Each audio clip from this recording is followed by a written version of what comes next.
VRX Racing. We're in the game.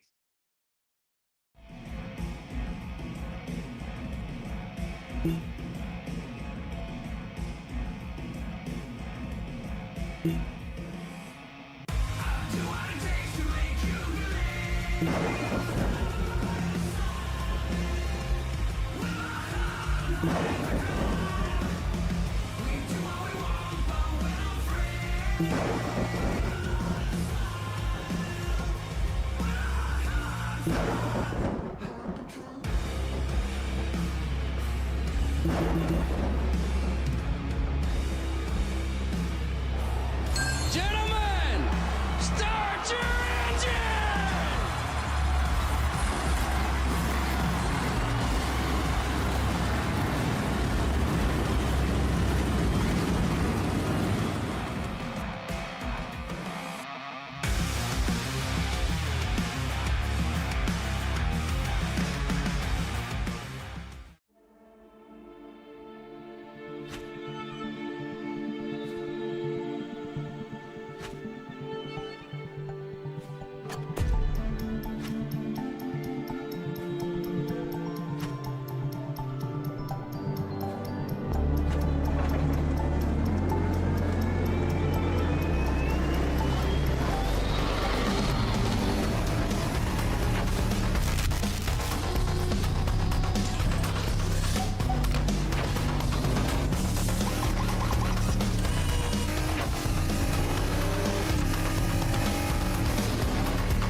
The season didn't start here, but it's surely going to end here, and it's already kind of been dictated with the rest of this season ahead of us. We settled out with the top 5 in points, the bottom 3 of the prize winners still up for grabs. Live here tonight from the World Center of Racing, the second time this season in the final race of the 2025 VRX World Cup. Welcome in, everybody. I'm your host, Bradley Cooper, alongside Connor Horn, presented here live by Moza Racing, Pimax, Butt Kicker, and Superior Performance. And Connor, we have pretty much decided it mathematically with Around 26 cars, it's just not possible for anyone to take it away from Brian Hennings. I think even if he hadn't showed up tonight, he was going to be good with 40 points at the maximum that the winner can get. He's got a 43-point lead. So even if we did have a full field, he'd have it wrapped up. Same for Philip Willis. He can't catch Hennings, but he can't be caught by Benjamin Richards. He's got 47 points over Benjamin Richards for third. But those prizes third to fifth, like you mentioned, still up for grabs. Not completely close, but 8 points from Benjamin Richards to Julian Conde, who they've had some run-ins in the past few weeks. Jeffrey Hunter, who has, I believe, a win this season. He's about 18 points back of third, 10 points back of fourth. Christian Key, Doug Helfer, kind of long shots for those positions. Dan Charles probably out of reach, not enough points, I don't think, unless he wins. And Jeffrey Hunter, Julian Conde have some issues. Him and Wade Palmer and Edward Fiedler would need a lot of help to get into the top five, but not completely impossible. But problem is, Christian Key in sixth, he might be the biggest threat. He had the win at Daytona. We have, I believe, Brian Hennings got pole at Daytona, and also Talladega went to Jeffrey Hunter. So those two are in good spots right now for tonight. And moving through the rest of those positions while we look at these points, I have to announce here that we have the official word. The Pimax Crystal Light, it's about $900. Going to go to Brian Hennings before we even set this thing off. And it's pretty much decided there for the R5 Moza bundle going to Philip Willis. But 3 butt kicker Gamer Pros available for third through fifth position. And those positions could change as we go through this race. We'll take a look at Daytona International, and this racetrack, of course, no introduction. We started the second race there in the beginning of the season. We had a lot of fireworks. Christian Key getting the victory there. Can he go back-to-back at Daytona, get his second win of the season? Only 4 different winners so far this year, but opened February 22nd, and different from the beginning of the season, we'll be racing here at night. It'll be a night race. I don't believe I was here for the Daytona race earlier in the season, so it should be fun. We saw what this package can do at Talladega. You can get really big runs. The bump drafting's pretty sideways for a lot of drivers, pretty tough for a lot of drivers, especially got a turn 4 where you can really lose grip easily out on the exit of 4. That's going to probably be the trouble spot mainly. If someone's on the bumper there, it's going to be trouble. 50 laps to decide some prizes and just decide, see if we can get our 5th winner of the season. But like you mentioned, only 4 different winners. It's been all Philip Willis and Brian Hennings at the non-super speedways, but when it comes to the super speedways, Christian Key picked up the win in October at Daytona and Talladega, green, white, checkered. That one went to Jeffrey Hunter. The only constant was Brian Hennings got pole for both those races, but he hasn't been able to convert those into wins yet. So maybe today's the day because he's starting 7th and not on the pole. And we'll pace around here with superior performance. Kevin Mulcahy, of course, lost during this season. He did make an appearance here in the earlier portion of the season. But one more lap here for Kevin Mulcahy as we pace around Daytona. Gets such 10 victory laps all season long. So 99 cars to have at the front. But now it's time to take our opportunity to go track side and get the grid up on the screen, starting on the top position. It's going to be Jeffrey Hunter. We roll through the rest of your grid. Jeffrey Hunter with the top spot. Congratulations to him. It was a 51.067. Almost a tenth faster than Benjamin Richards, who will start to the outside. Row number 2 goes to Jason Lyon, and the Pimax number 12, John Hudson, will start in 4th.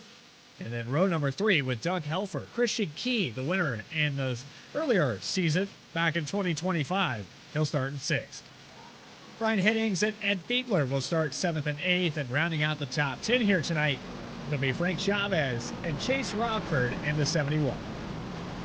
Teresa Spiker will start 11th alongside Greg Spiker for the 12th position. So we'll see. Hopefully they don't get into each other. Mike Shivers, the 5, start 13th. Julian Conde is in one of those top 5 positions right now, starting 14th. Wade Palmer is on the outside looking in 15th. Philip Willis back in 16th, trying to get another victory. Kelly Walt 17th. Renee Hash looking for another top 3. 18th. Ken Couch 19th. Mike Howerton 20th. 21st with Dave Collins, Dan Charles as the pace truck pulls off. Dane Shivers, and there's Connor Gordon. A couple cars with black flags starting at the back. Kenneth Blackburn at the tail end of this field. But here we go for the season finale.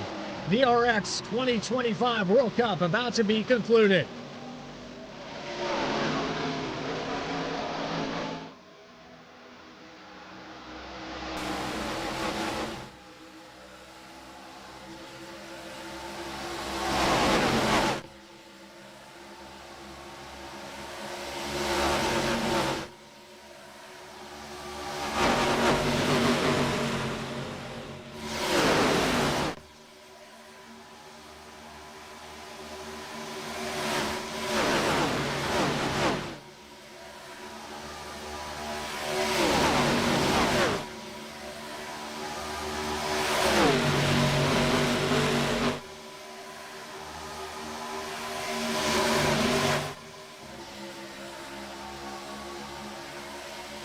Leading lap number 1 on the outside, just barely by about 0.02 of a second, was the 3 of John Hudson. And then the push on the inside, the 15 of Jeffrey Hunter gave the shove to Benjamin Richards.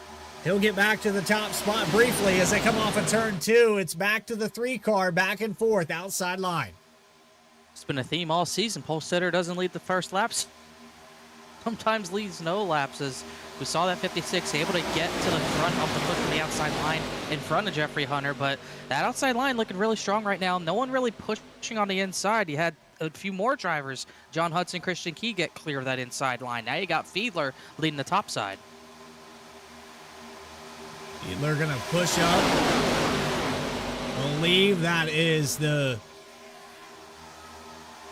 Can't quite tell there, that car on the 71. outside, 71 Rockford. Some of these numbers a little bit difficult to read there. You can see it kind of blends in with the paint scheme, but different paint schemes this week. And last week, I apologize if you didn't see the paint scheme that you actually had on the car.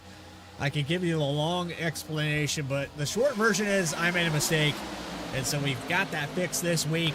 Jeffrey Hunter now moves up to the outside. He's going to get a shove from the, I believe that's the 66 of Fiedler, who's not connected, but a big gap there on the inside.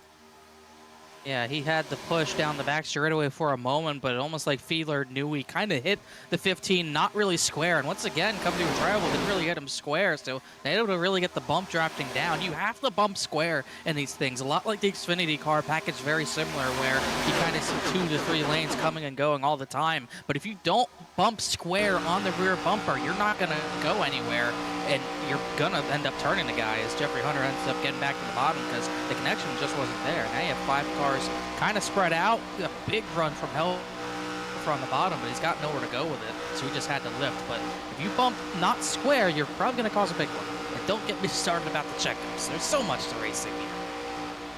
Here's a look on board with Brian Hennings. How about that setup, Connor?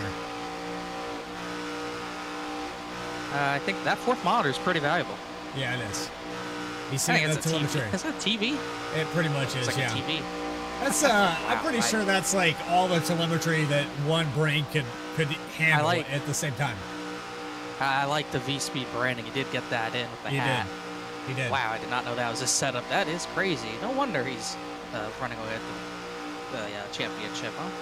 See him get a little squirrely there off the corner. Very hard to see when you're behind someone. That's kind of what that looked like right there. He's trying to peek out. See, little contact checkup on the top side. Everyone's trying to sort it out. It looks like they will. There's someone's bumper went flying. I think Kenneth Blackburn's into the wall, but everyone kept it straight, and now we're going to have 2 separate packs. Yeah, this was down the middle of the backstretch. Watch this move to the outside. The 12 goes up, then Jeffrey Hunter tries to follow in front of the 66 of Fiedler, and then there's contact behind that. And I think that was the 5 of Shivers, who ends up getting moved out of the way. And yeah, it splits the pack. 33 of Philip Willis, who pretty much has it locked up here in 2nd place, but he's going to be in the 2nd pack now. Yeah, that was just a mistake by Jeffrey Hunter. He saw the run that outside line had. He wanted to take part of it, and it didn't end up working for him, but he ended up completely messing this race up a little bit. And you could see once they get hooked up bumper to bumper, that outside line completely flies. He wanted to be a part of that. He just cut it too close, and there's a caution. They wrecked in the 2nd pack, I believe. Mike Chivers has wrecked down the back.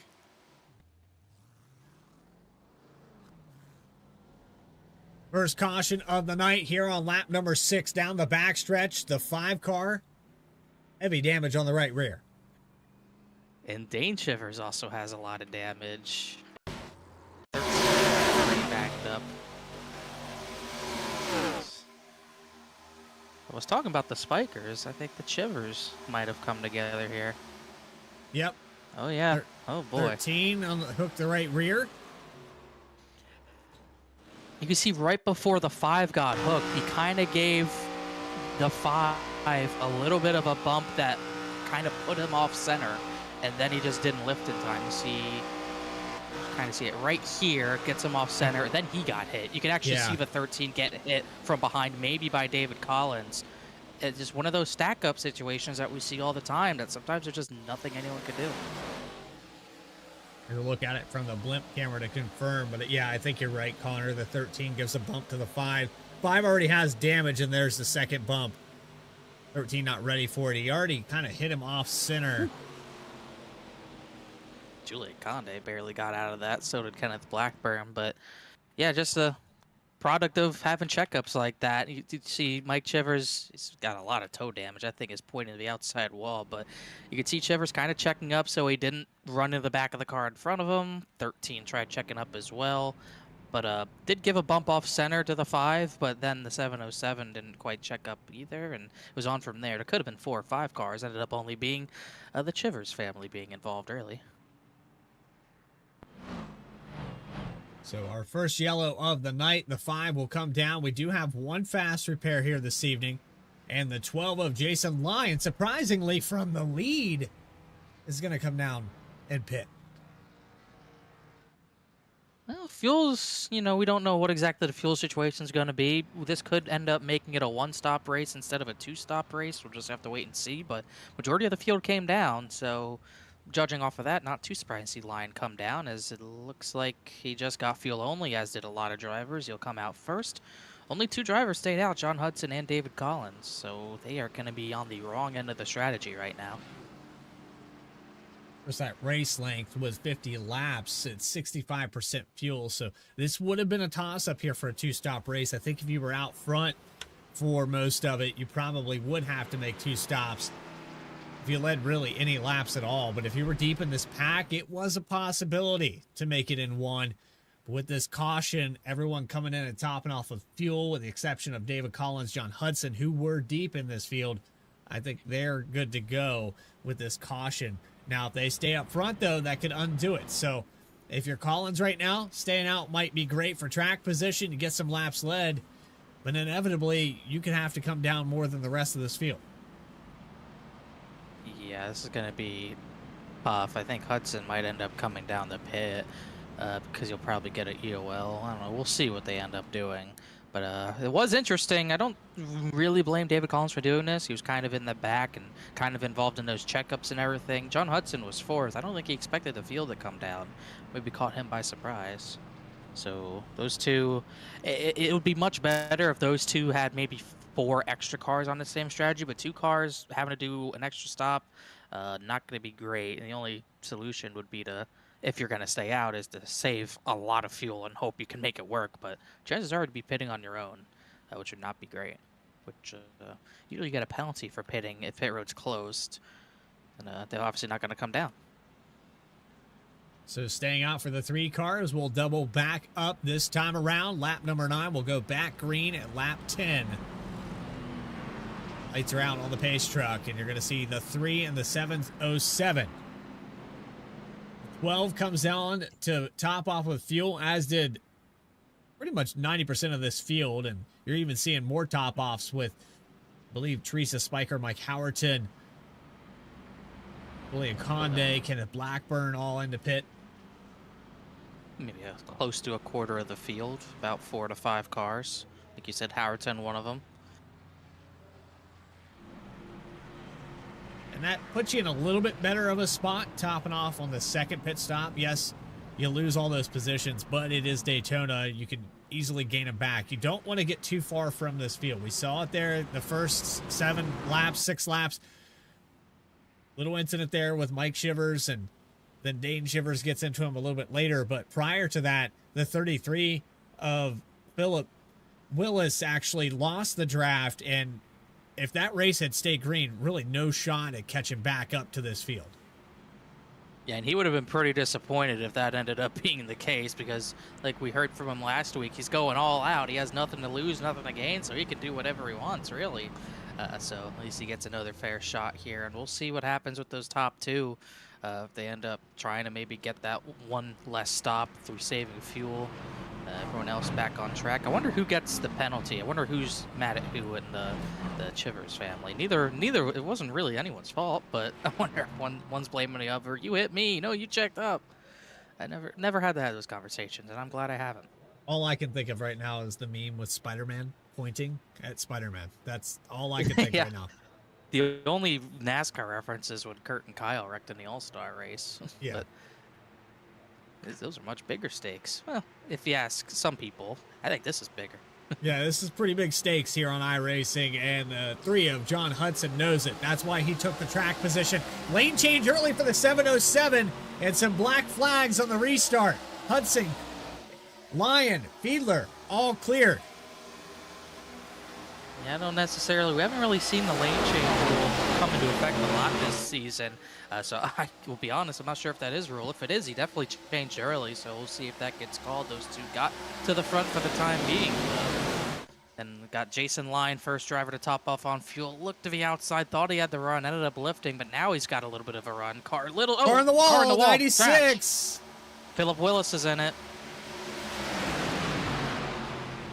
Mike Howardton's in it. He's got big damage.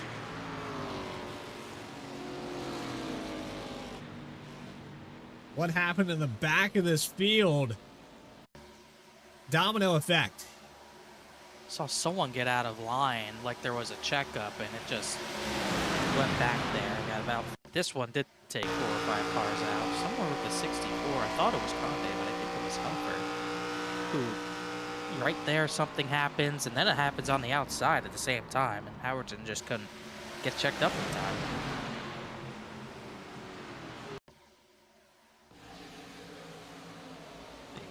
They're checking up. They're checking up in both lanes, and right there, just trying to see who those cars were. It looked like maybe Frank Chavez ran into, Kelly Walton checked up, and then Renee Hasp. There's a checkup on the bottom too, but it starts on the outside line, somewhere with Frank Chavez right behind him. Yeah, watch the 43. I don't know if this is an accordion effect. The 66 of Fiedler gets to the outside, and then everybody lifts. You know what the big issue is? It was so spread out. That restart was so spread out, so you had people with big closing rates trying to check up a big time, and I think that's what really caused that. We had just had a lot of drivers. The closing rate was so big because look how spread out this field is. Yeah. And we can't even go further back here. Let's go back. Yeah, just a really spread out restart. Yeah. The back half of the top 10 even. And just didn't get it going. I think a small part of that is Hudson going early. You know, usually at super speedways, the real strategy is to go on green and not in the early in the restart zone because you don't want to get too far out there. Ended up working for Hudson mainly because David Collins came down, filled that gap. But when someone goes early, a lot of people aren't ready for it. You get this kind of spread out restart, which caused a check up. You see Chavez come up, cause a stack up in both lanes. And right here, I think Renee Hasp gets into a driver ahead. And you see how violent that checkup was. Dan Charles, none of those guys could really react.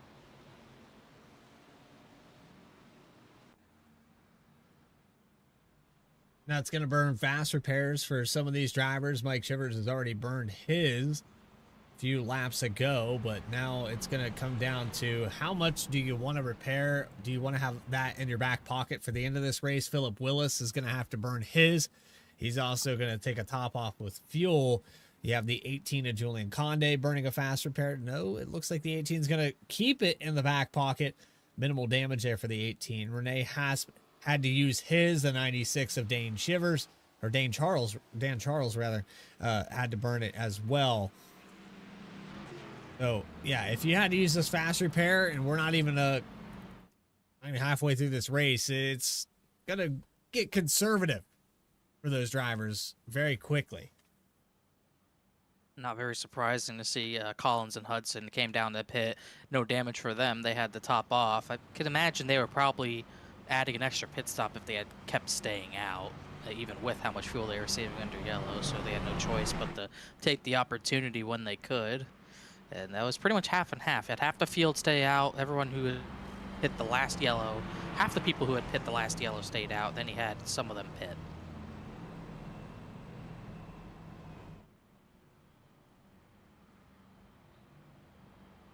So sizing up here for another restart. Lights will go out on the pace truck this time by the way, we're also streaming the dual races for Mystic and their season debut. Morgan Cook, the producer, over on that show. If you'd like to catch some more oval action at Daytona, we'll be doing Very that. Daytona heavy. Very Daytona heavy. Yeah, it's speed weeks. Yeah. They it's not like it's a 500 or anything going on this year in real life. Well, we also have some 500 action coming up this weekend. Oh, really? We do. I believe you're going to be a part of that. Oh, okay. I'll check my schedule. Write it down. MRL 500. The preliminary races have started already. So you got 5-6 different heats. You got drivers that are under a certain I rating have to run in those heats to even qualify in.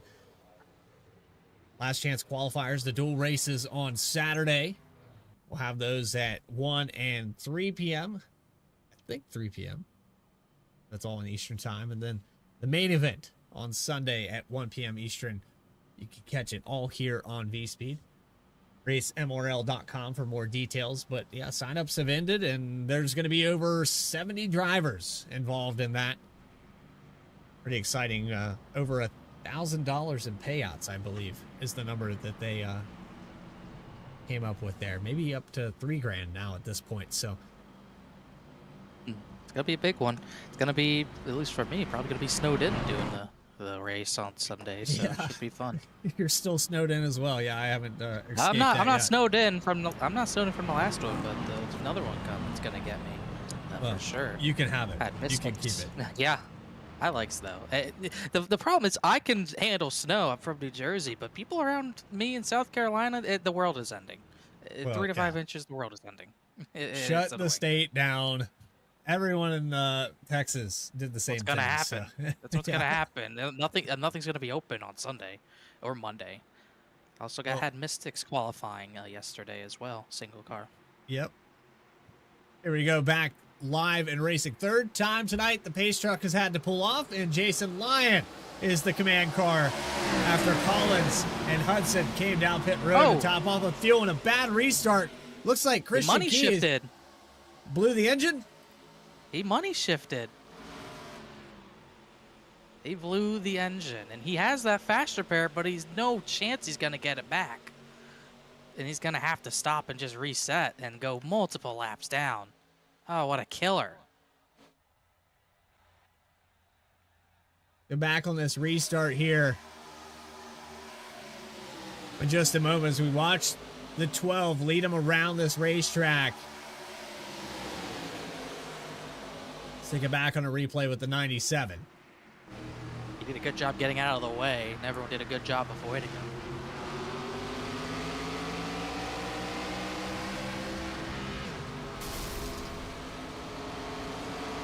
It didn't look like the RPMs went up so high that he went down a gear, but I mean, no doubt that when he shifted, something went wrong and the engine went boom. So that's a technical term, engine went boom, but definitely money shifted, did something incorrect, and he's going to go multiple laps down, and it'll be hard to get those back once he gets back on track. And the 12 of Lion leading this race now with a single file in the front 7 or 8 cars. Actually, I have Benjamin Redruth at the tail end in 9th spot of this front group. Ed Fiedler with a little bit of a gap to Jeffrey Hunter in 3rd position, but they have split off for the rest of this field. Yeah, Christian Key did a good job getting out of the way, but it still kind of made the back half of the field hesitate a little bit, thinking there was a crash. So once again, we kind of got split packs here with the top 9 pretty much got away from the rest of the field. Doug Helfer's in 10th, trying to lead these guys back 2 by 2, but last time by, that top line, that front line was still faster. So we still have a pit stop left, but they're in danger of losing serious ground if they don't get sorted out back there.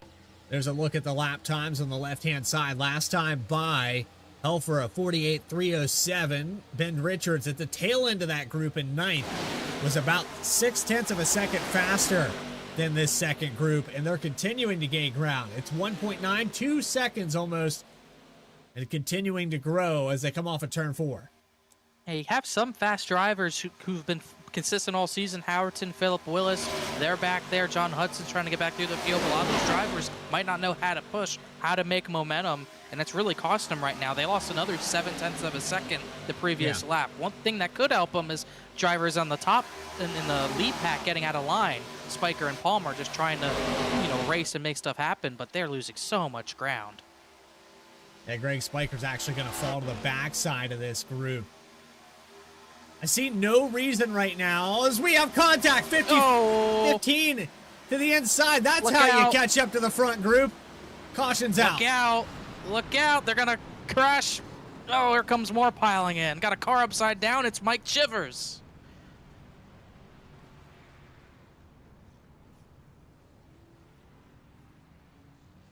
That thing's done. That whole scenario right there is the checkup in the second group, and there's the 5 going end over end.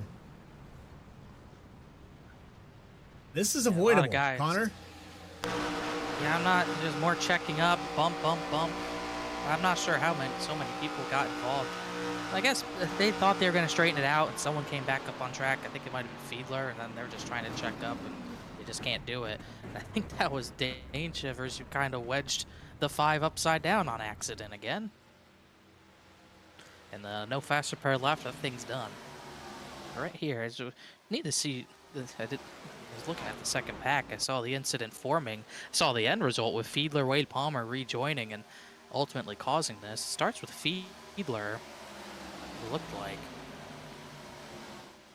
It looks like maybe him and Jeffrey Hunter. I saw Jeffrey Hunter from that angle kind of leaving space to the bottom, and I wonder if Fiedler tried taking it. You see Hunter leaving some space. Fiedler went for it. It didn't end up working, and then both, really it was the 43 came up and rejoined, and then Fiedler did the same thing, and then Fiedler rejoined again and took out Benjamin Richards, which is a big deal when it comes to the top 5 payouts, the prizes. Ended up coming back into 56, getting good damage. Let's see what type of gap he saw here. There's enough there. Yeah, I mean, he keeps leaving it. And Hunter tried closing the door. I think Jeffrey Hunter realized he was leaving the door open. It was too late to close it, and caused him in a 66 to go to the apron. But 2 poor rejoins by the 66, and Richards got big damage out of it.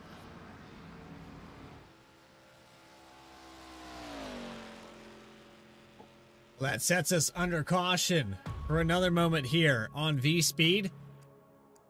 2025 VRX World Cup and the season finale. Going to be back with more coverage from Daytona after a word from our sponsors.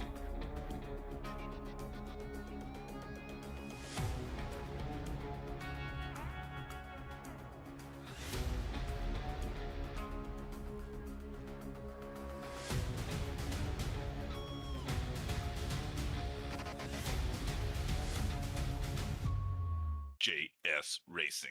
We're in the game.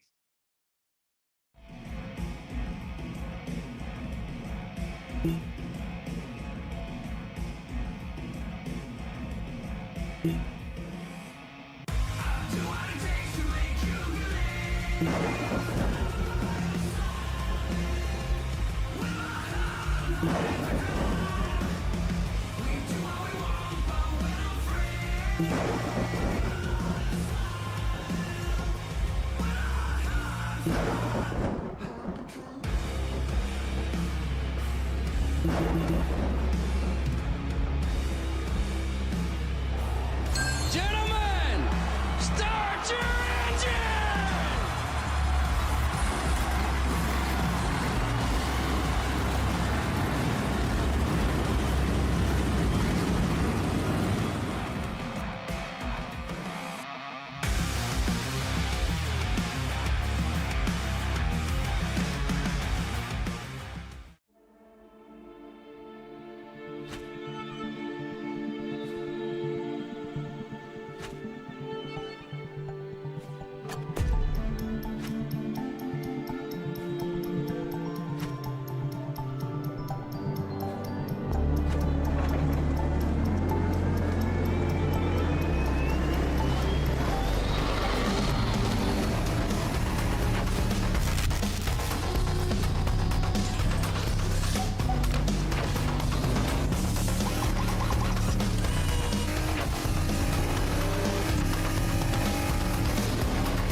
Welcome back here live at Daytona as you're riding on the back end of Jason Lyon, who leads lap number 20.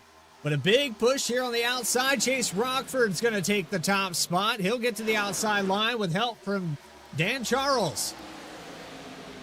The pushers haven't really been the problem for the most part. It's been holding lines that's kind of caused some incidents and been an issue. The outside line's still been the constant line that just has the momentum. Everyone, whenever they get up there, for whatever reason, they're able to just send it. They're going 190 down the backstretch. A big move from Benjamin Richards. He had to take his faster pair. He got all the way back to the front already up to third.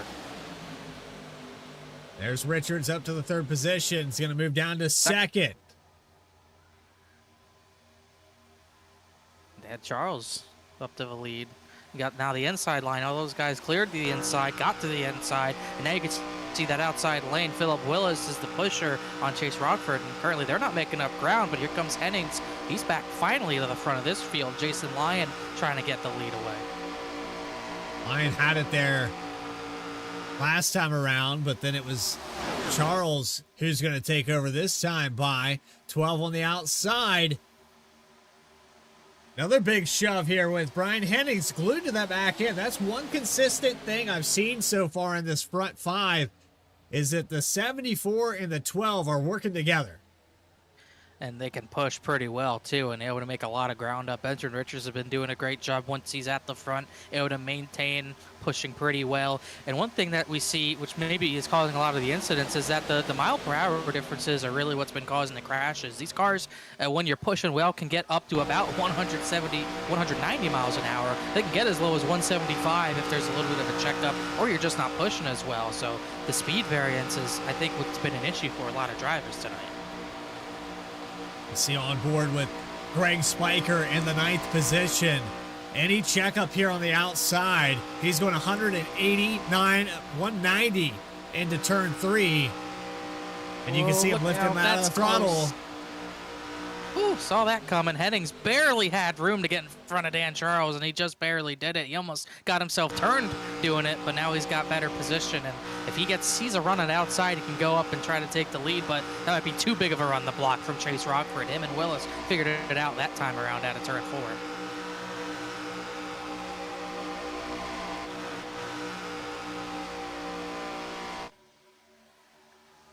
Trying to keep the 12 up front. Jason Lyon barely by about 500ths, but it's not going to be enough. Oh, Hennings getting hot. Big check up there. 56 of Richards. The big stack up on the inside again. The line holding's not great. It looks like spaghetti. Everyone's just all over the place, and they're in completely different lanes, all over the place. No one can hold a line right now. A lot of that's the pushes. I'd say it's more like the Xfinity package, but everyone's kind of slam drafting. That's what you do in a next-gen car.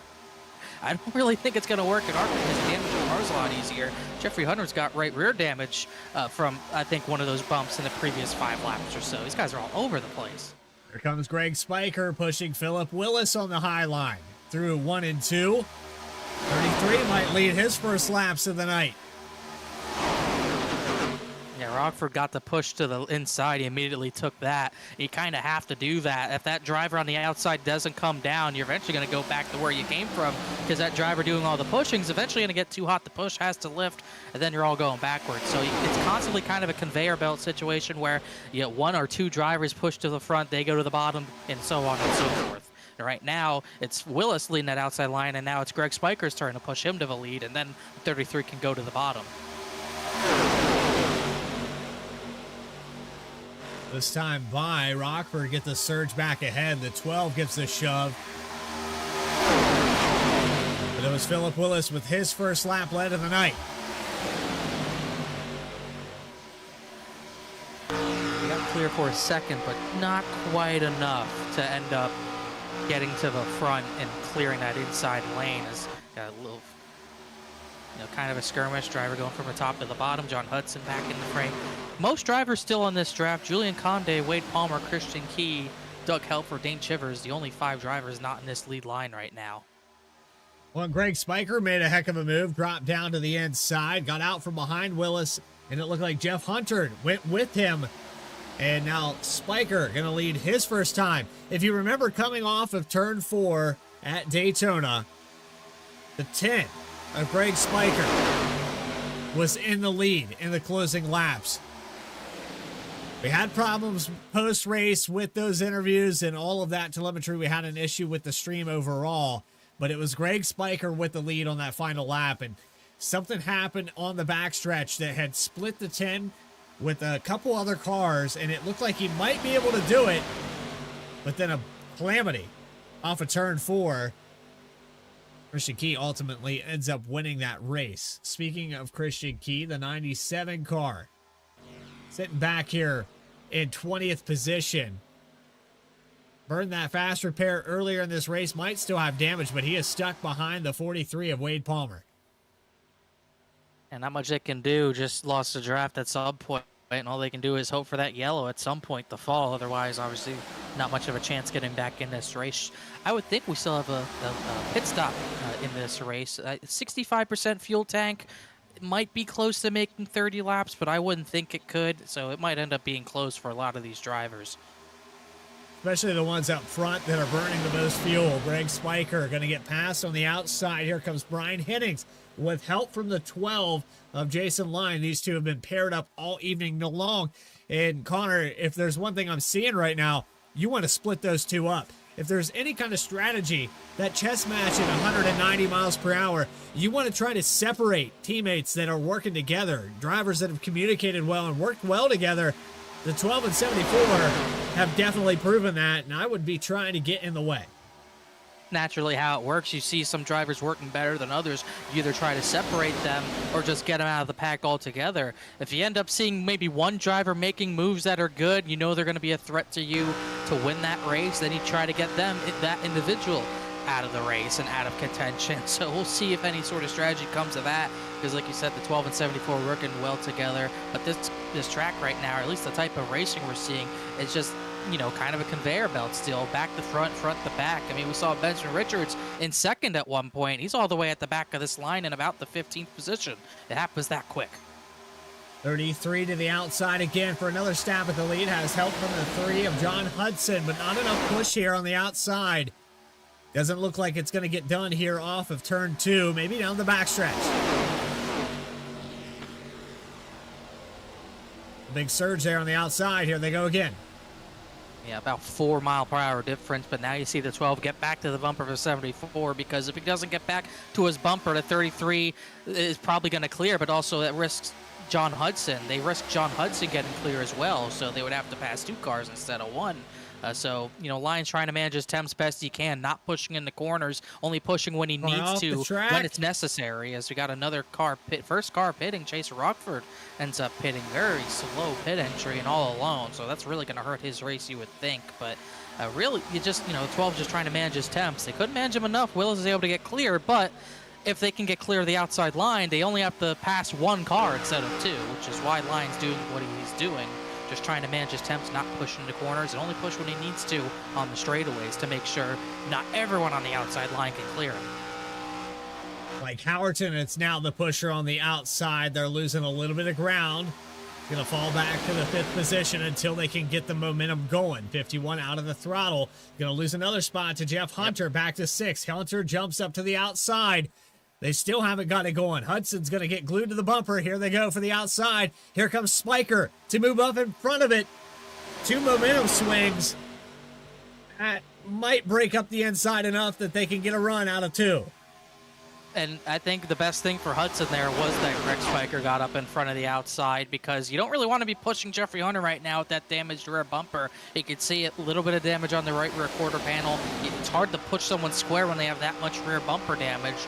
But even right now, Jeffrey Hunter not able to really push the 10 car as well as he needs to right now, getting more and more drivers clear on the inside, and the leader, Philip Willis, just getting further away. But no doubt Jeffrey Hunter's been the most aggressive driver tonight. We've seen it a number of times already. Yeah, it actually backfired him on the first incident that we had on the 15 car. Whoa. He is having a heck of a time staying glued to Greg Spiker, and maybe that damage playing a factor in that.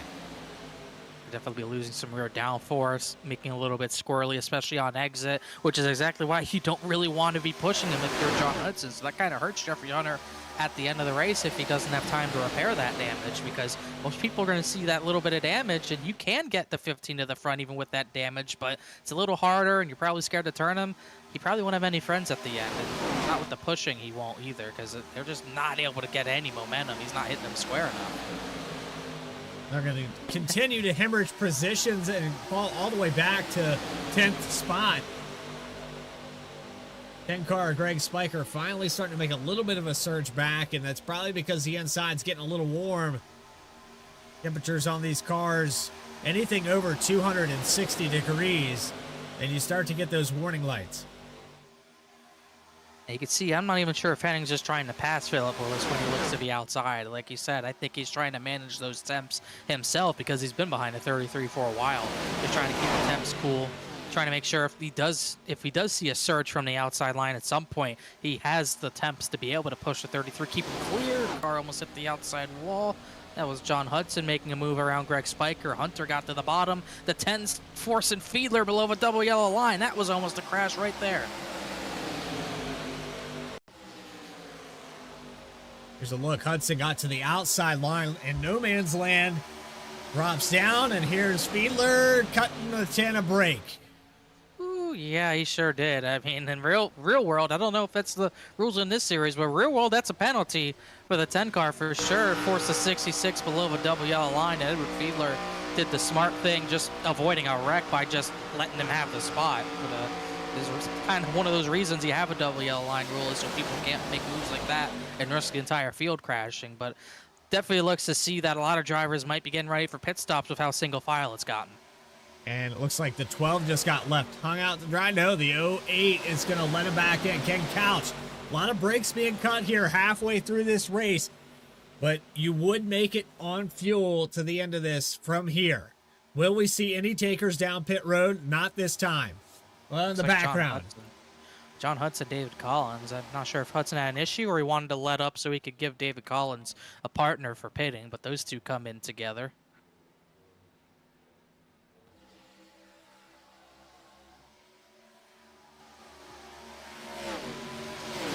Lap traffic going to be a factor here in just a moment. They're running side by side. Car darts off the racetrack. I think that's Doug Helfer in the 64. Car to the outside.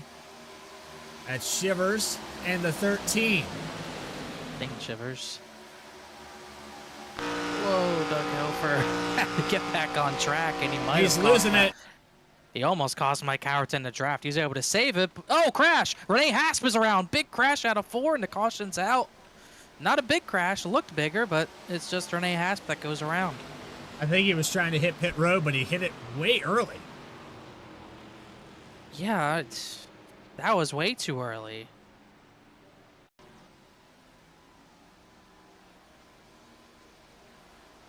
Yeah, you got to get to the flat of this racetrack. I don't know if he got help moving down there. Let's watch again. There's Shivers on the outside. 38's trying to come to pit road. Yeah, I don't. That's way too early. Yeah, I'm not sure. I wonder if they run out of fuel and just try to get off the track. I didn't nearly hear a sputter. Yeah, he's trying to come to pit road, and it just didn't work out. That is way too early to come in. We've been to Daytona earlier in the season, so I'm not quite sure if Renee Hasp didn't have to do a green flag pit stop. Maybe that's what ended up causing something like that. They finished 6th in the first race, led 3 laps, but you got to pit after the exit of 4. You have all that flat. You have, if you have an early stall, you go low. Late stall, you keep it below a double yellow, but as far high below a double yellow as possible. And that was just, like you said, way too early to be braking, especially right in the middle of the pack. I mean, just got to have a little bit more sense than that. And thankfully, it didn't destroy really anyone's car. Renee Hasp is going to end up being fine once they get back on track. One car that probably got the worst damage was actually Benjamin Richards, and Frank Chavez got some damage, and it's unfortunate for Richards because he does not have a faster pair left, but that takes out the green flag pit stop scenario. Everyone should be able to make it easy from here. 33 car going to lead them down pit road. 74 of Hennings hitting his stall as well. It looks like top off with fuel for the 33, maybe a full tank. Enough to make it to the end. Hennings actually beats the 33 car off of pit road. And a few drivers electing to take tires this time. Benjamin Richards getting some damage repaired. Yeah, I think Willis maybe took a little bit more fuel than Brian Hennings. Hennings maybe took just enough to get to the end in regulation. Maybe Philip Willis took enough for a green-white checkered scenario. We'll see if that ends up making a difference. Everyone else, some people took tires, some didn't. We're talking about 1.1 seconds on pit road, but that is a position. However, on Daytona, they're going to be starting side by side, third and fourth position. Collins and Hudson, who had brought it down pit road during the green, will now be the leaders. So in these final 20 laps or so, Collins and Hudson have maintained that position. They keep flipping back and forth. They've been on a different strategy here, Connor, and I think it might pay off. Yeah, we'll have to wait and see. It definitely ended up, working for those two because they hadn't gotten lapped. I mean, they were still, I believe, probably in the pits as that ended up happening, or at least exiting the pits. So that could not have worked out much better for them to be able to exit the pits, be off of pit lane, and they're going to be able to cycle all the way to the front. So they just got definitely a little bit lucky for sure, but luck's a part of racing. You need luck more than anything in racing, so they'll take that all day. Well, and you know how the world likes to correct itself. You can have as much luck as you want at a super speedway, turn around and have a terrible week the very next week. And I hate doing this because I've never really been a fan of people that talk about their own personal experiences. But Connor, you know how my Tuesday went last Tuesday. Yeah. Didn't go so well this Tuesday. No. No. Was it super speedway this week? Kentucky. We did Daytona to start it off, and I felt pretty good. Defend the points lead. No. Finished 20th. I mean, could have been worse. Yeah, I mean, I guess. By about 6 spots. But we still have a season to wrap up here. And even though the championship points might be wrapped up, the bottom three, we talked about it in the pre-race. There's still a lot that's happened throughout all of this season. With Kevin Mulcahy and what we talked about with Greg Biffle, all the paint schemes that we had at the super speedways for that. And we also have a championship to wrap up. VRX has continuously been part of the history books here at V-Speed. And with just 10 laps to go, a late race restart, 4 cautions and 14 lead changes. Wouldn't have it any other way at Daytona. Anthony Edrington in the chat. Appreciate the compliments here. Thank you for the love. You still got 3rd through 5th in the championship, those prizes to settle. You got Benjamin Richards, who had a little bit of damage still back there. Julian Conde's only in 15th, and then you still have Jeffrey Hunter, he's at furthest up in 8th, but he has some damage, and he's been all over the place. But here we go for another restart. Could be the last one of the day. Enough fuel in these cars to make it to the end. Another very spread out restart at the front. You can see kind of the back half of the field just is going to have a huge run down the back straightaway. Spiker and Jeffrey Hunter kind of laying back at this point. You'll see the run they get. 08 of King Couch got a push on the back end. I believe that's the 96 of Dan Charles down low. They catch back up. The 12. Huge run. Where they go? Where do they go? Oh, he tried to look 3 wide. He's going to go 3 wide. Hudson's going to get split in the middle. Hennings is going to go with Willis, and Hudson has no help.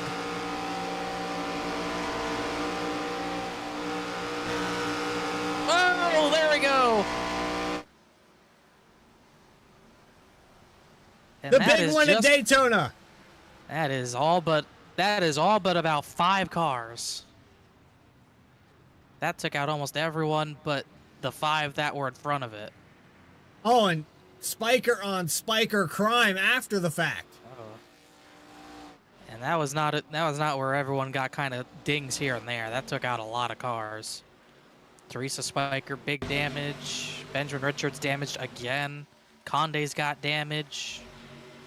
Jeffrey Hunter's got damage. So everyone else, 3rd through 5th, got in that one. Christian Key in 6th in the championship has got damage as well. Like I said, there's only about 6 cars who didn't get damage. Doug Helfer might be one of them. Did you see that? Oh my gosh. Let's see it. Did he get through that? Oh my gosh. We'll show the cause of it after this, but let's see. Brakes, voids one. Might have hit Haas, but I think got away with it. Just misses Collins. Just got missed by Julian Conde. That is insanity. That they did not get damage out of that. I don't think there's a dent on that 64 from that.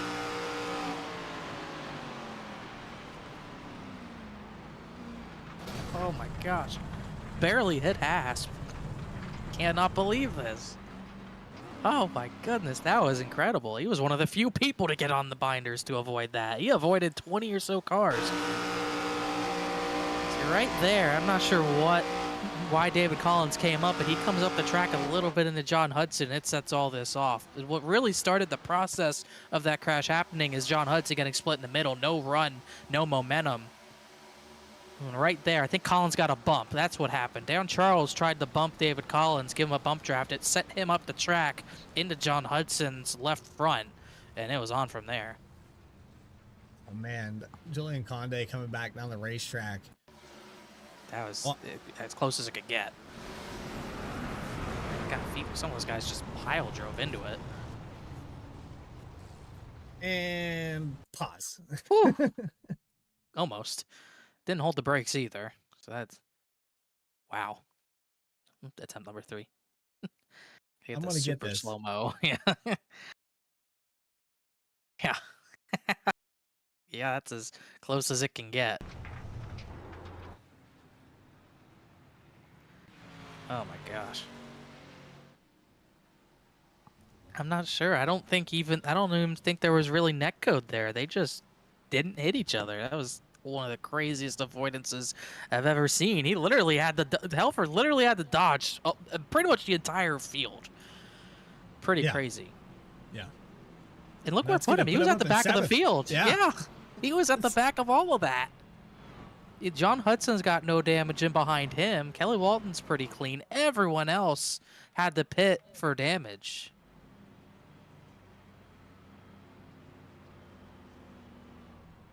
And, you know, you also look at the 12. We were watching off the back end of the 12 car. Who's going to end up 3rd out of this. He just missed it as well. It's somehow the top 2. It always comes down to Philip Willis and Brian Henning somehow. Yeah. They got 1-2 all that. Looking for tying on the wins this season. That's something we touched on a little bit last race, but haven't talked about. 5 wins on the season for Philip Willis, 4 for Brian Hennings. Points leader to Hennings only because of the consistency. He had a few asterisks on the season for the 33, and the top 10 streak continues so far for Brian Hennings. Of course, he's locked up that championship at Homestead. Mathematically impossible with the amount of cars we have here at Daytona tonight. But Hennings, he could see Philip Willis get his 6th win of the season. And we know that both these drivers hungry for a victory. Hennings, of course, wants to come out here and finish off the season. He doesn't really like the fact that the championship was already decided. We talked to him, Connor, about that. And then Philip Willis is looking to rebound. He's had kind of like that cat and mouse with Brian Hennings all season. He wants to steal one more away from him. Everyone else is just trying to get in the record books as a winner. The only 2 others are Christian Key and Jeffrey Hunter, who are very much still in the fight for this win themselves. But pretty crazy, the stat lines you've seen. Brian Hennings still trying to keep the stat line of top 10 in every race up. He hasn't finished lower than 7th all season. That was in the season opener at Michigan. It's been since the middle of October since he's finished outside the top 5 in a race in this series. And one of the stats laps led's pretty impressive. Hennings has led. We have 3 drivers who have led over 100 laps. Hennings, Philip Willis, and Mike Howerton, who's led 118. From Howerton at 118, it is another 97 less laps to get the guy who's 4th in laps led, and that is Jason Lyon, who's in 3rd. He's only led 21 laps all season. Shows how dominant Hennings and Willis have been. It also shows Howerton's had some speed as well. We've seen that all season from him. He just hasn't been able to get the victories. Yeah, and I'm interested to see how many of those led laps came from Bristol, because he led the vast majority of that race and still didn't come home with the victory. It was Brian Hennings who ended up winning that. 55 he led there. He led 45 at Vegas. That was a race he finished 2nd to Hennings as well. Led 12 at Iowa. But yeah, it's definitely bulk of those were at Bristol. Well, here we go with 6 laps left from Daytona in the season finale of the 2025 VRX World Cup. Brian Hennings with the Pimax Crystal Light. Philip Willis with the Moza R5 bundle. But 3 Gamer Pro butt kickers up for grabs. Really squirrely at the back. You saw those 4 drivers get to the outside lane just to be in the draft, including Dan Charles. Big run's going to come from the outside, but no one can really take it. Too early to make the move here. Connor, you're going to try to set things up for turn 4. Whoa. Big move, Howerton. You got to set it up for turn 4, but you have to be 2nd. It's so hard to put yourself in the 2nd or 3rd position. All you can hope for is to be in the top 5 and hope things go your way. You can win from the lead, no doubt, obviously, but easier said than done with how big the runs are. And if someone's pushing you out of turn 4 and you're in the lead, good luck blocking. Coming down to 5 to go. Willis with the push on the outside. Jason Lyon getting help from Howerton on the inside line. First time today that we've seen the 74 work with somebody else. All bets are off at this point. Whoever's in front of you, whoever's behind you, they're your friends right now, and you just got to hope they're committed to you as you're committed to them. And the pushing, all bets are off. No one's really going to be lifting at this point. Welb's going to get sucker hold in the middle. That's below a double yellow. That's going to be a crash. There. The yellow's out. Lyon's going to maybe save it. He does save it, but the caution was already out. And that takes us close to overtime. I believe officially we will have an overtime on this one.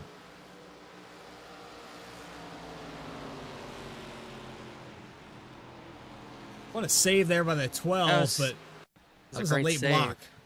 That was the same thing we saw with Fiedler and another car. I mean, once again, and kind of the same thing we saw with Fiedler and Jeffrey Hunter, where that space, he leaves space to his inside. Howerton takes it, and then Jason Lyon basically he didn't take no for an answer. Howerton got there, plenty of space. Lyon, it wasn't even really a block. He was just mad that he got split and decided to, kind of cause an incident. Doug Helfer got some damage. You can't leave that down there. Yeah, well, everyone did a great job not causing. Howerton did a great job on the brakes. Everyone else did a great job on the brakes. But that was simply, it just seemed like they were upset they got split and decided to just hook a left. And it's a shame because it's going to lose Howerton in a lot of these positions. Here's the lane. And Howerton's getting a shove here on the back. Yeah, he's getting shoved too, but he got there cleanly, and the line just keeps coming down. I mean, like I said, it wasn't even a block. You can't really block someone when they're, alongside you. Yeah, it's not really a block at that point. It's a door slam. Back us up a little bit more. Howerton got some pretty big rear end damage out of that, too. I believe that's the 08 of Ken Couch giving the shove to the 51. But yeah, you leave that much room down below, and they're going to take it. Yeah, it's the 2nd or 3rd time we've seen that. I'm not sure why people are doing that. But yeah, Ken Couch tried to check up. He did. And it was actually ended up being Helfer who got in the back of the 51. But yeah, just not something that should have happened, to say the least. That sets us up with a little bit of fuel savings. So some of these drivers, took just enough fuel on that last stop. Now they're on the clutch pedal trying to save as much as they can. Looks like a wave around for the 71 of Rockford. I'll put him. I believe, lead lap. So 18 on the lead lap. Teresa Spiker still 1 lap down. Benjamin Richards 4 laps down, still on pit lane. So maybe they'll probably stay in the top 5 of Jeffrey Hunter, Julian Conde not running the greatest right now, but that could obviously all change. And we'll see. Should only extend this race for the time being by maybe 1 lap, so it's an extra 2.5 miles of fuel you got to save. Yeah, still puts us in a weird spot though. I mean, if you were already just gonna make it, that's a weird position to be in. And we also have an unorthodox camera here tonight as we look on board with Chris Hodges, spotter for the number 25 on your track right now. We tried to get audio with this, and I'm going to figure out a way to make this work for any drivers that have spotters out there. But Chris Hodges, all season long, he was a prize winner last season in the VRX World Cup. Of course, he's going to be up in the tower for this one. And we're seeing just the top that Spire Racing 71 cap as he is locked in looking at the telemetry. Oh, that's Tim Fortune. He's a Giants fan. Ah. Yeah, I feel his pain.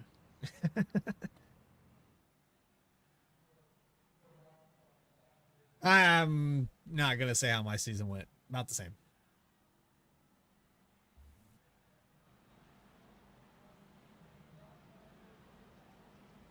Gonna watch the Super Bowl? Who would have thought? Yeah. Who would have thought? I mean, I went Seahawks there before the championship round, but I never thought that the Texans I went would Rams. lose. You didn't think the Texans would lose? No, I didn't. I didn't think Texans were going to lose. I thought Stroud was going to take him. I mean, he almost did last year, so. Yeah, we thought he was good, I guess. I mean, he is good, but I guess it's just something about that final game. Something about New England, maybe all out.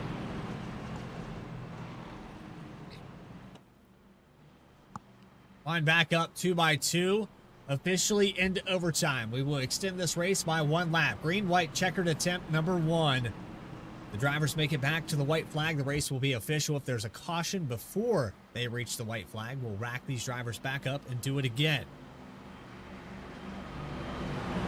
All bets are off now, and he's got a little damage, but guess who's up into the top 5? Daytona winner Christian Key. It's going to be restarting in that 5th spot. He has some front end damage, but no, if someone's pushing him, they can't see it. So I think that might be the best for him. So the big one is what really kind of strung this field kind of thin. I mean, really not many cars that don't have damage at this point. Frank Chavez is in the top 10. Jason Lyon, Mike Cowerton, I'm not sure how they can get to the front. They might have to work together. They probably won't want to, though. We haven't really talked about Ken Couch a lot. His car looks pretty good for now. He's going to be 7th. Fiedler was kind of involved in some stuff earlier. He's up in the 6th. For the most part, the drivers at the front, especially in the top 8 or so, have been at the front all race. Maybe the exception of Dan Charles. He's been up at the front here and there, but not the whole race, and he's in a prime spot right now. There's only 3 cars on this racetrack that have not used a fast repair. Brian Hennings, the 08 of Ken Couch. Jason Lyon hasn't had to use his yet. Still have it in the back pocket for this restart. Green-white checkered attempt number 1. Hennings on the inside. Dan Charles on the outside. Philip Willis, John Hudson, and Christian Key back to the green flag. John Hudson did not go at all. The outside lane got really stacked up, and Dan Charles has no help. This could backfire for the outside line. No help here. You have Jason Lyon in the outside line, but I can't imagine he wants to be the pusher. He wants to be leading, so we'll see who makes a move to try to get to that outside line. Down the backstretch, the outside still can't get it going. Damage to the outside wall. And Jason Lyon, Fiedler, they both kind of hit the wall. Those 3 got away big time. Still a lot of momentum to swing here for the second group. Watch John Hudson. Look at this run he's going to get out of turn 4. He's going to get a big run, but he doesn't have help from a clean car. White flag in the air. One more time around. Car around us to 15 of Hunter. It's Brian only one who's Hennings and fun. Philip Willis. Got the 2-car tandem going, and those guys in behind just can't get any momentum. Yeah, there's a damaged car with Hudson there on the outside. The 96 of Dan Charles is going to get a run. Snaking the draft down the backstretch for Hennings. This is not where Brian Hennings wants to be right now, but No. here comes that second pack. They're just not really pushing at all. It comes down to these two. There goes Willis. Willis to the outside. Does he have enough charge? The 96 going to get to the back bumper. Gives a push to Hennings. What does John Hudson do? It's going to be a photo finish at the line. But Willis is going to get it. 6th win on the season. Hudson can't get him. And the 33 is going to add it to the record books. He seals the deal at Daytona in the season finale. What a finish. I just knew when they kind of got too far out there, Brian Hennings was in trouble. And Phil Willis was able to take advantage of that.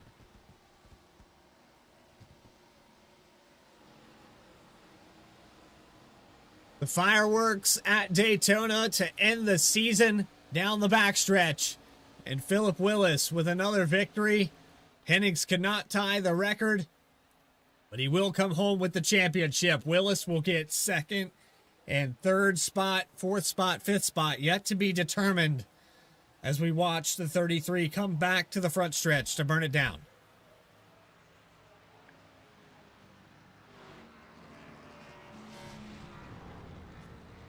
Mike Averton got all the way back up to 3rd. He just didn't quite have enough time to challenge for the win there. And Charles ended up 7th. He tried helping Brian Hennings out, but that inside line just had no momentum. And everyone's going to do donuts in the grass. Yeah, Julian Conde there in a top 5 situation for this the points battle, and of course the 56 of Benjamin Richards ends up 20th in here in this one, so he might have fallen out of the top 5 and ended up with Julian Conde. So we'll get official word here. We'll try to get those points in just a moment's time, but you are watching the 2025 VRX World Cup as Philip Willis gets his 6th win of the season. Word with the top 5 in the championship when we come back here on V Speed. You're watching VRX. JS Racing. We're in the game.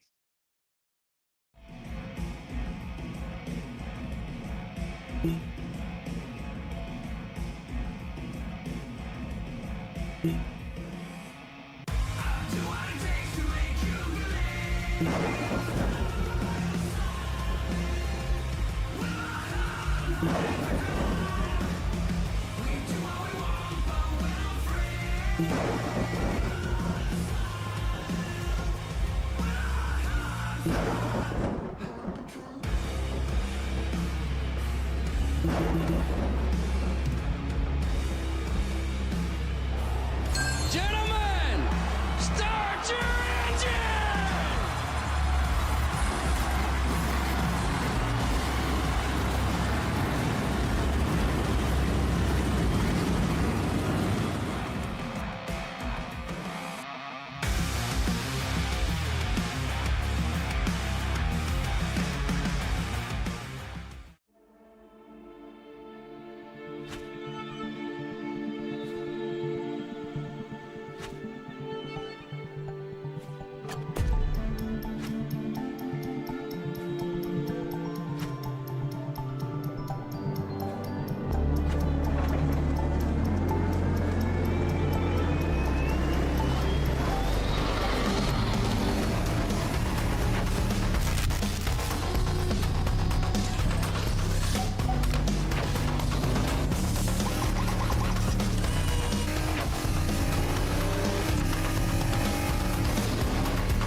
Welcome back to our post-race coverage where the championship in the 2025 VRX World Cup has concluded.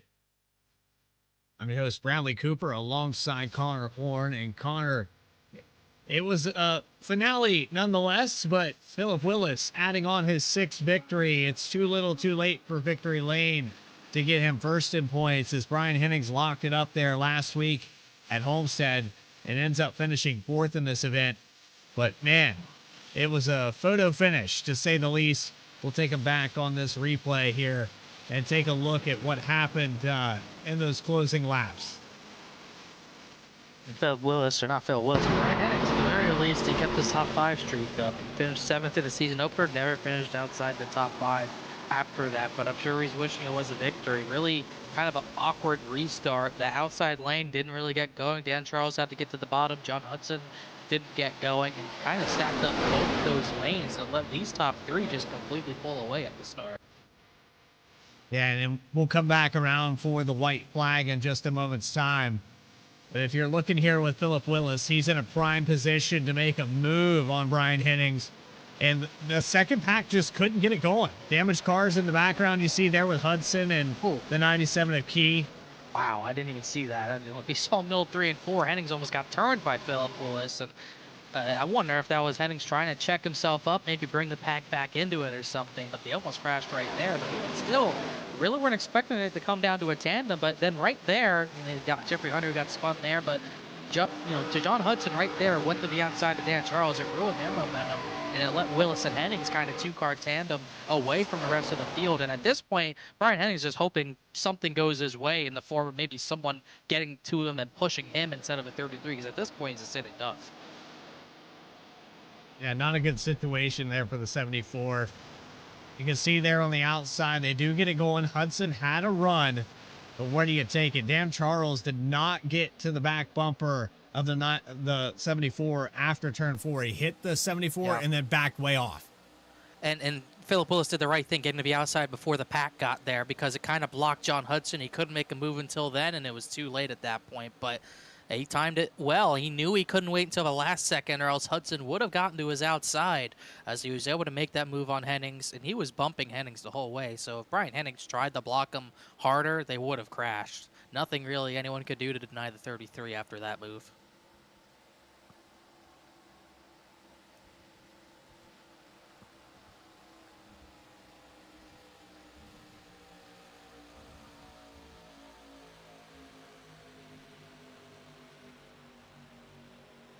So we do have official word there on the points, and we'll get things squared back away here. Cycle back through, but we're going to go through your final race results real quick while we have an opportunity.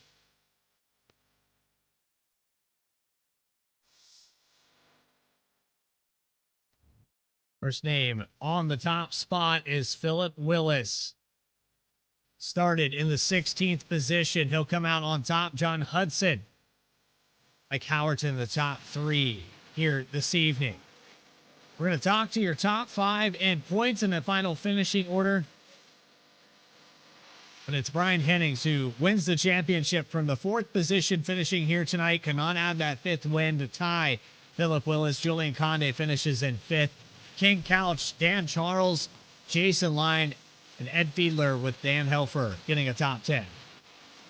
Helfer in the 10th position. Frank Chavez in the 11th position. Didn't see a lot of him tonight. We did see a lot of Chase Roderick's car tonight. He ends up 12th. Kelly Walton, another one. We didn't really talk too much about the 818. Ends up 13th in the final race of the season. David Collins, 14th. He was involved in that first crash of the night.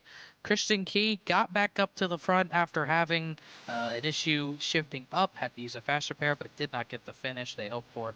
Could not go back-to-back either. 15th for Key. Renee Haas, 16th. Jeffrey Hunter, who got spun coming out of the trial on the white flag. Polsitter ends up 17th. Greg Spiker, last car to lead lap, 18th.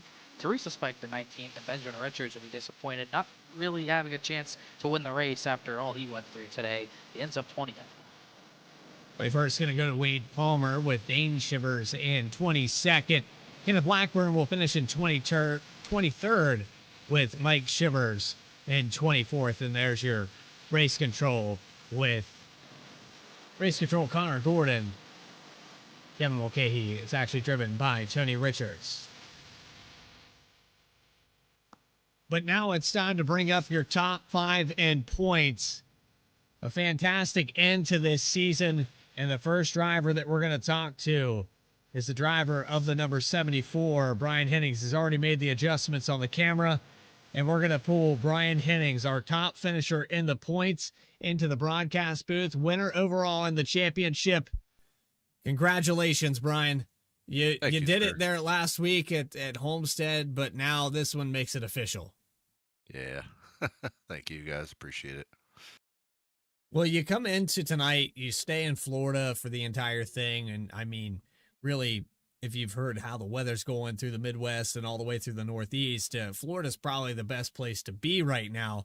So why not end the season there? We've visited this place before. It didn't go your way. You visited here tonight, and you're in a scenario at the finish line where you want to win and tie that record, but you knew you were sitting duck. Yeah, I mean, I've been in this position enough times. I knew restarting first was going to suck. And yeah, it was a nice 60-something degrees here today in good old California. But yeah, I'd like to be in Florida. But yeah, I mean, I knew Phil had it. I mean, I had the chance to go try to block him at the very end, but I'm sure I probably would have ended up in the wall trying to block him. Yeah, it is what it is. It's Daytona. Usually that's how it works. You know, if you're the leader on that last lap, you usually ain't winning it unless something happens in your favor. But all in all, it was a great series to run. I had a really good time with all this and all the drivers. So yeah, it was fun. We talked about the top 10 streak all season, which was the consistency that even put you in this situation to win this championship. But how about the top 5 streak? I believe Connor had the stats there. It wasn't anything outside of 7th position. Connor, correct me if I'm wrong, but I believe you had a top 5 streak since Bristol. Yeah, I mean, I don't know what the streak was, but yeah, I'm looking at the Sim Racer Hub stats. Yeah, I had 11 top 5s and 12 top 10. So yeah, it's feels pretty good to put up those kind of numbers. Yeah, that's consistency that wins championships. And of course, you know, you add on 4 wins to that in the column, just puts you up on the top just enough, and you seal the deal mathematically. Congratulations again, Brian. I know that it's been a long time coming. Watched you develop as a driver. I think you were very young in the iRacing career when I first witnessed the 74 on the racetrack. And then, you come on to PGR and doing these super speedways to actually, putting on intermediates and getting better and better every week. So well-deserved. Anybody you have, I know you have a list here, so read from the prompter. I'll try to remember. I'll no prompter, like you said. Yeah, I mean, we'll see how we do in SNRs. That's a much tougher league to go through. But anyway, so let's start with the sponsors. I gotta thank Pimax, Buck Kicker, Moza, and it's great to have something to fight for in this kind of a series, not just regular bragging rights in the league. I want to thank Jason, Mr. Nitro Viper, since he's the one that basically secured said prizes from sponsors. So thank you, Jason. Also, thank you to him for running our Discord and making this little place we all call home every night in the VRX world. I thank all my other teammates. Let's see. Let's try to run down. There's got quite a few here. Thank you guys in the booth. You guys are awesome. You guys just do an amazing job broadcasting. It's really great to go back and watch all of these things. All my teammates at VRX. I want to have some special shout outs to, let's go with a couple of friends. Paul Cannon, nice to, hopefully you enjoyed the shows here. He's been a faithful watcher. I got to say hi to Matt, my buddy. He's going through some tough times. Thoughts and prayers with you, Matt. I just hope you get better. Who else? Ron. What's up, Ron? Family and friends that might be watching. And I guess we can thank Robert Stanners, the owner of VRX, since he's letting us do all this fun stuff under the VRX name. And can't leave off my wife and daughter. Love you too. IMAX Crystal Light Top Prize Champion Brian Hennings, 2025 VRX World Cup goes to you, my friend. Thank you, sir. So there you have it with Brian Hennings and everything that he put together. Congratulations again to him. We've got more of the top 5 to interview, though, and Connor, I apologize. I might have went a little bit out of order on that. I can't remember exactly who you said because we were still trying to figure out the points just prior to these interviews. So if you did say second place, it's definitely there. And I think Philip Willis has joined you down on pit road. We do have Philip Willis as I had to race out of the championship victory lane to get to the actual victory lane. You didn't win the championship, Philip, but after you talked to you last week, you said you had nothing to lose. You're going to go for a Daytona, and you ended up in victory lane, did exactly what you set out to do. Before we talk about the entire season, take us through the final 2 laps. You put yourself in the perfect position, it seemed. Whew, boy, I tell you what, I was hoping they'd get a little bit longer green flag runs, but that worked out kind of towards the end. And who was it that was in that started on that last restart? That was Dan Charles. He was kind of upset because he was on the outside line. I said, sorry, I was kind of playing that one for you to be on the outside so I could be at the bottom behind Brian because I wanted to shove Brian and then us have a battle to separate it there at the end. And it got to be a battle there on that outside, and he knew I was going to take it high, and he knew if he went to try to block me, it might have not have been good for him. It's old saying goes, it's better to be the one doing the hunting than being hunted. So that's the way I wanted to play that one out, and it worked out in my favor tonight. Definitely worked out in your favor. I think the last time I was leading off a turn 4 to super speeder race, I got turned. So I can definitely see you played it correctly, just like whoever was behind me played it correctly. Like you said, you put yourself in a perfect position. You end up leading the series with 6 victories. You won half the races, second in the championship points. You get the second place prize, the Moza R5 bundle. So pretty fun season for you. Obviously, you maybe wanted the championship. Not maybe, you did want the championship. But either way, you've had a great season. And take us through how this season's unfolded for you to put yourself in this spot. Well, that first super speedway didn't turn out too good for me. I was in third place, if I remember right, hunting for the win there on the white flag lap, and went to try to go down to the bottom, but Renee beat me to it and kind of accidentally turned me, and I went from third to 19th, so that one hurt. Let's see. Then the Talladega finish was not too well. That was another big dent in the point standings, but yeah, the one that's going to hurt that Bradley's going to probably talk about the most is that Bristol race. That one really stunk for me. I really wanted the chance to run good there, but hey, you make a mistake, you have to live with it and you move on. But that's the one that hurt the most. I think if I'd have had a good race there at Bristol, I think we'd be talking to a different championship winner. But congrats to Brian for winning this thing, man. It's not easy to do. He's run excellent this whole entire season. I can't ask for anything better as far as competition wise. I mean, it's been real fun racing him and Mike and well, everybody here at VRX. It's just been a blast. Definitely been a blast, and you can guarantee it's not easy. Ryan Hennings finished no lower than 7th, and he still had the battle you throughout the whole season to secure the championship. You kept him on his toes for sure. Congrats on the P2 at the championship and the win to cap off the season at Daytona. Philip, anyone else you want to thank or shout out? Hey, thanks to all these sponsors that's come out to this league to help support it. Butt Kicker, Pimax, Moser Racing, and obviously Kevin McKay that we just lost, the end of 25, man, with his sponsorship, Superior Performance. So my heart goes out to him and his family. I hate that we lost him. He was pretty cool for what I knew of him. Enjoyed being around him. Can't thank y'all at V Speed enough for putting these broadcasts together. It's been real fun, but most importantly, got to thank VRX Simulators. They invited me to this, and I can't thank them enough for that. It's been fun running this, and congrats to everybody that's joined up with this World Cup for 25. It's been a blast, and I'm glad I was able to at least top out the wins. At least Brian can't take that one from me. So, congrats to him on winning the championship, and I'll take the most wins with it and move on. But congrats to everybody else that's in the prize standings, man. It's been pretty cool. If you didn't win the championship, but you still walk away with a Moza bundle, a big time for sure. Congratulations on P2 in the title again, Philip. We'll see you around, and you have a good night. You too, Connor, Bradley. Appreciate it. It's been fun. Yes, sir. It certainly was tonight. Second place in the prize pool. That is Philip Willis, ends up winning this race with the last lap pass as we were witnessing there. Down the backstretch, moved to the outside into the entry of 3. Timed it perfectly to get the run with help from the 3 of John Hudson. Now it's time to move on to our third place finisher in the standings, and that's going to be the 18 of Julian Conde, who's going to get this spot. And I have caught up with the 18. It's the outcast Conde. And, third in points. You finished fifth in the race. Did a little bit of donuts there on the front stretch, but man, it's got to feel good going home with a butt kicker and the Gamer Pro. Yeah, it's really good. I mean, these guys that these are really good bunch of racers here. It wasn't nothing's given here. You have to earn everything.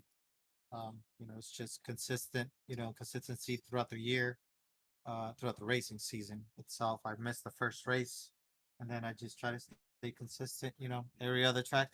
I'm really not a big NASCAR racer, so to speak. I'm more of a road course guy, but so some of these races that I did, I was actually kind of surprised that I did as good as I did. But you know, it was fun. Like I said, we run with these VRX guys all the time, and you guys did a phenomenal job with the broadcasting, and as always, thanking the sponsors, Butt Kicker, Pimax, Moza, Superior Performance.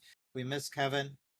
This one's for him. We know this is how he wanted everybody to go out, in a blazing glory. We all did, what we are supposed to do. And yeah, it's a congratulations to Brian and to Philip on their first and second place. But yeah, I think if you can't win the race, you just gotta score as much points as you can. And I kind of went in with that mentality from from the minute that I missed the first race. I kind of figured, well, I might as well try to score as much points as I can, so I can at least, try to get up a little bit. At least a top 5 would have been nice, but top 3, I'll take it. But yeah.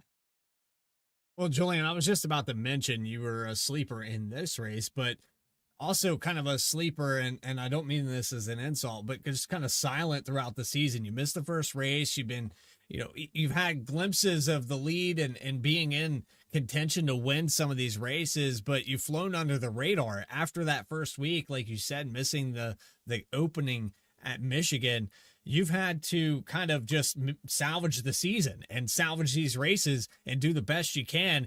And apparently that was good enough for a third place finish in the points. You can't win them all, but if you can't win, at least try to get,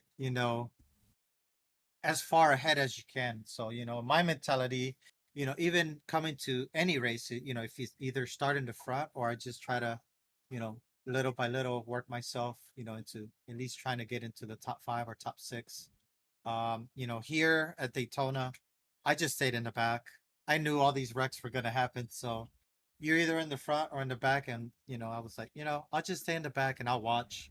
So, I went at the restart, I was 15th. And from 15th, I just started going through the field as fast as I could, after the white flag. But no, I'm not a person that's known to, in NASCAR to do good, but I'm decent. But like you said, everything I just stayed under the radar and just collect points, and I just start collecting points, So at the end of the day, you do good, you don't, if I don't win a race, but I do really good points wise, I could potentially be in the top 5, and that's how I got a top 3. Oh, not only are you collecting points, but you're going to collect a prize here. Congratulations on that Butt Kicker Gamer Pro and the third place prize going to you. Julian Conde, is there anybody you want to shout out? I know you thanked a few people there at the start of this interview, but is there anybody else that comes to mind that put this 18 car in a situation for a prize tonight? Well, we couldn't do any of this without the sponsors and VRX simulators. So, from Butt Kicker to Pimax to Moza, Superior Performance, V-Speed, you guys put all this great broadcast together for us to watch afterwards and critique our driving, or because we critique ourselves, we go back and look at our own performance, so what we could have done better, what mistakes we made, what we not to do the next time. But yeah, VRX simulators as well. This is my first World Cup, so to come in third in my first World Cup, like I said, I'm not a big NASCAR person, but consistency, after consistency, just staying consistent. It always works. But yeah, you guys have, I mean, everybody that's put this together has done a phenomenal job. And like I said, from B Speed to Butt Kicker, Pimax, Moza, Superior Performance, everybody's done awesome job. And the drivers are amazing as well. We don't just race with each other here; we race with each other, outside of the World Cup. So it's like we're a big family, and yeah, it was fun. I really appreciate the opportunity for the invite to come and race at the World Cup. So uh, we'll see what happens from here on out. Again, congratulations there, Julian Conde in the 18, third place overall on points, fifth in this race in the season finale. We'll see you in the next one. Thank you, sir. I appreciate you guys. Thank you. And Connor, that one was, third place prize. I think I need one of those. I don't know about you, but I don't have a butt kicker, and everybody talks about it. I think I need one. You should apply. You should try to get in. Go under a different name, maybe. Yeah, a different alias. Bradley Gooper is the name that I've came up with. Going after the goop. Franz Herman, I hear. Maybe it's a good name. Well, you've got our fourth that one might finisher. be taken. Thank you. That one might be taken. It might be. Just maybe. I think we've got Jeffrey Hunter caught up with you here. Fourth place finisher, Jeffrey Hunter in the 15. I think we do, Jeffrey Hunter, and maybe unofficial, but you did end up technically tying with Benji Richards on points. I don't know what the tiebreaker is, but you do have the victory over Richards, so maybe that was the case. Either way, you end up fourth place. You get one of the prizes for the top five. Let's go. Let's talk about the race first, though. You obviously had a pretty crazy first 25 laps. You got some damage. We're kind of getting some contact with some other people. You end up coming out pretty okay with it. Could have been better. But once you got within the last 5 laps, you were in a decent spot, and then it just kind of went wrong. Just take us through the whole race, because you had a crazy one. Yeah, it was pretty nuts. I was planning on just taking it easy throughout the race. I didn't really want to push a lot. Just wanted to just follow the leader, basically stay in the drive. But me and Jason and Brian took off there after that one caution, and the 66 was coming in between us, and I was kind of blocking. It was I don't know really whose fault it was. It was probably my fault for coming down, trying to block him. Sorry about that, but it was the last race, and I'm trying to get a good finish. And I don't know. It is what it is. It shouldn't have happened, but that was bad. I don't think I hit anything too bad. My car was okay after that. I didn't take my fast repair yet because my car wasn't that bad, and I just saved it and then just worked my way back up again. And I mean, you know what? At this point, I can't really exactly what happened later. I remember I got into another accident, and that's right. Actually, it was right at the end. I was at the last pit stop with like 8 to go. I was debating on whether to use my fast repair or not because I knew I had a little bit of damage, but I didn't think I almost used it because I thought it might help, but I was like, well, we got 8 laps. I'm gonna just wait. So I waited until the next caution. I waited and just thought, and you never know what's gonna happen.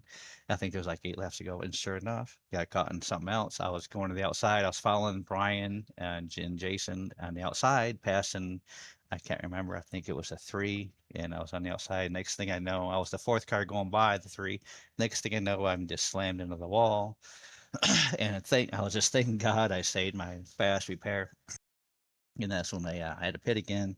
We started like 13th or something, and then when on the restart, the green white checker, I don't know what the 12 was thinking. I was thinking the inside line was going to be passing the guys in front of me, so I was trying to work my way down to the inside line, and the 12 came up and tapped my corner and just sent me into the inside, and that was my race. I saw you From what I spin. can remember. I'm sorry. No, you're good. It's a pretty good memory. Definitely was unfortunate to see it end the way it did with the contact on the white flag, but still had a pretty solid. It looked pretty crazy, and definitely I think that description was perfect on how crazy it was, as that was the race how it went for you. Unfortunately, didn't get a good finish, but the whole season still ends up getting you a top 5 in the points. You get the Butt Kicker Gamer Pro prize. You ended up having that victory at Talladega. Yeah, well, you Yeah, end up at that's what I'm Talladega. thankful for. Getting Yeah, that butt kicker, man. I imagine so. You got the win at Talladega. You had a pretty good record on super speedways. Had a few other top fives, top 10 runs here and there. Just take us through the whole season, just building up to being able to be consistent enough to get this prize. Yeah, and a large part of it is staying out of incidences. There's been a lot of them, and if you're good at avoiding those, you probably had a pretty good season. I would say so for sure. You did a great job doing that in that Grateful Dead car. My mom loves Grateful Dead, and I think they're pretty solid too. So one of the best paint schemes all year as well. So you get extra points from me from that. You get the Thank you, prize sir. either way. You don't need my points to get the prize. So congratulations on a great season for you. Just anyone you want to thank or shout out, you just list them off. Yeah, I want to thank, when I first got into iRacing, I never thought in a million years I could just race for fun and win real life prizes. And this just, like I said, just blows my mind. And it would not at all be possible if it wasn't for Pimax and Butt Kicker and Moza and the Superior Performance. All those guys, I can't thank those guys enough for what all they do behind the scenes to make this happen. And for guys like me, it just makes it unbelievable that we could just do things that we love for fun and win real life prizes. So I can't thank those guys enough. Without them, this would never be possible. And I can't thank them enough. And I want to give a shout out to my sister Sherry, my mom, and my brother-in-law Jeff. And that's it. And everybody in VRX. Everyone VRX as well, and for them racing you and letting you get top 5. But Yes, either sir. either way, They well, they let certainly him. didn't. They just certainly didn't let them. That was a joke. Calm down, Bradley. Either way, congratulations on the prize, Jeffrey. Sucks about your luck tonight, but either way, top 5 in the points and getting that prize, I think will Yes, sir. help you out. So congratulations Yes, on sir. that. Thanks for talking to us, and we'll see you around, bud. All right. Thank you guys. Good night. Good night. Sorry, Connor. I'm sorry to hijack your interview. First off, you took my interview with Brian, and then you had to Yeah. try to take another one. I mean, what's going Yeah. on here? I'm no good after 11 p.m. That's all it is. After we hit that time, I did do Saturday it's almost night tomorrow. racing league. Yeah, how do I do it? I don't know. Well, it's Friday, or Thursday. I don't even know. It's gonna be Uh, Friday here in big about difference. Half 35 hour. minutes. Yeah, I'm just no good after 11, and you know what? I was up at 8 a.m. this morning, and I Well, that'll hated do it. it. So yeah, that's the reason right there. Most of these people and probably viewing this thing are like, oh yeah, I was up at 5 a.m. and I get up every morning at 5 a.m. and I come out here and do this on Thursdays. So yeah, they have no sympathy for me. But we have one more driver to talk to, and it's going to be the 56 of Benjamin Richards.